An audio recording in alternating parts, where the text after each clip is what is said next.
ராமநாதபுரம் மாவட்டம் பரமக்குடி அருகே திருவரங்கத்தில் அமைந்துள்ள ஆதிகாளியம்மன் ஆலய முளைப்பாரி திருவிழா கடந்த வாரம் காப்பு கட்டுதலுடன் துவங்கி தினந்தோறும் பல்வேறு நிகழ்ச்சிகள் நடைபெற்று வந்தன.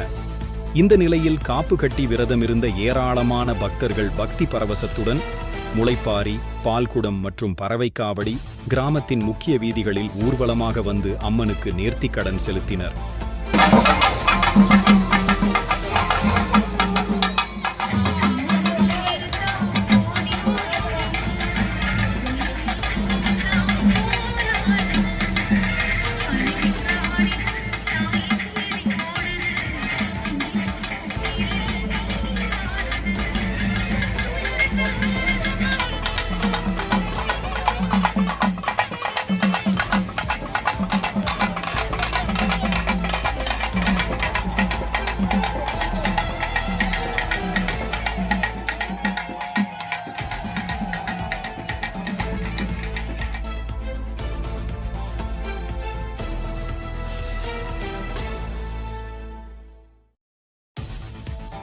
அதனைத் தொடர்ந்து தேசிய கொடியுடன் முளைப்பாரி தூக்கி வந்தது அனைவரின் கவனத்தையும் ஈர்த்தது.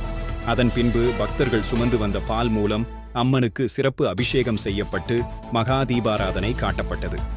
இவ்விழாவில் சுற்றுவட்டார பகுதிகளை சேர்ந்த ஏராளமான பொதுமக்கள் கலந்து கொண்டனர்.